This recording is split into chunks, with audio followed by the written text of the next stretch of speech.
tard, alors qu'il ne reste des kebabs que leur papier maculé de gras, Louise sort son dictaphone de son sac. T'as envie que je t'enregistre? Comme ça, je pourrais parler de toi dans une conférence. Tu viendras et ce sera drôle. Je changerai ton nom. Tu choisiras celui que tu veux. Mehdi engloutit une longue gorgée de vin. Vas-y, je te dis quoi? Enquêteuse.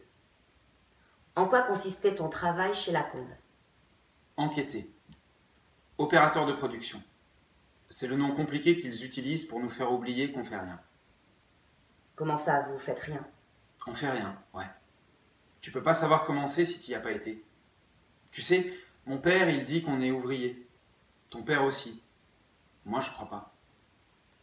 Qu'est-ce que ça veut dire pour toi, ouvrier, alors?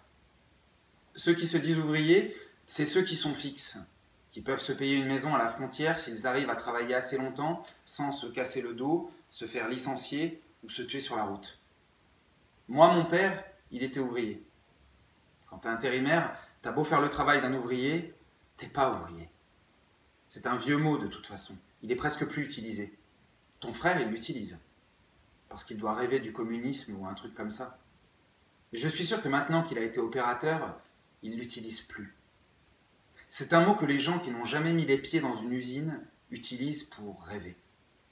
D'ailleurs, une fois, j'ai pensé à ce que ça pouvait signifier, ce mot, opérateur. Un ouvrier, ça fait une œuvre. Ça sait ce que ça fait, même si son boulot est chiant, que c'est que des petits gestes paramétrés à l'avance. Et puis, ça signifiait autre chose encore, à une autre époque. Ça signifiait un monde et une fierté. Quand tu es opérateur, tu fais des opérations, c'est tout. Tu vaux moins que la machine, t'es pas fier. Il n'y a pas de monde non plus. Tu te fais pas d'amis parmi tes collègues intérimaires parce que tout le monde change tout le temps de boîte. Et les fixes, ils te regardent de haut. Tout ce qui fait tenir, quand tu bosses en Suisse, c'est l'argent. Les ouvriers ont de la loyauté envers leur usine. Moi, je suis opérateur intérimaire et je suis loyal envers l'argent. Que représente la Suisse pour toi? C'est une banque. Mais pas le genre de banque où on entrepose son argent tranquille. Plutôt le genre de banque dans laquelle on rentre masqué et armé pour la braquer. Tu penses continuer à faire ça longtemps? J'ai travaillé 7 étés et 2 nuits chez Lacombe. J'ai travaillé 3 hivers dans le Valais. Je pense pas que je trouverai un poste de temporaire l'été prochain. Et puis s'il neige pas cette année, il y a des chances qu'il me rappelle pas à la montagne. Alors je sais pas si je vais continuer. Je sais pas si je peux. Je vais devoir me poser quelque part. Ici, peut-être. T'en penses quoi, toi?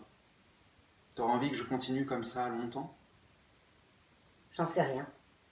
Je trouve ça dingue, en fait. Qu'une fille comme toi aime un crapaud comme moi. Je t'aime, oui. Mais t'es pas un crapaud. C'est plus trop professionnel comme entretien, non? Non. Mehdi tend son corps au-dessus de la table et embrasse Louise qui frissonne. À la sortie du kebab, leur pas rendu maladroit par l'alcool les amène sur les quais du Doubs. Leurs jambes se croisent, leurs coudes se rencontrent, leurs mains se frôlent. Au détour d'une rue apparaît contre la grille close d'une supérette un photomaton. Louise s'assoit sur les genoux de Mehdi, lui-même assis sur un tabouret. Elle glisse la pièce dans la fente et leurs visages apparaissent sur l'écran. Un baiser sur le cou. Décompte. 3, 2, 1, flash. Mehdi fait le beau. 3, 2, 1, flash. Mehdi grimace. 3, 2, 1, flash. Bouche contre bouche.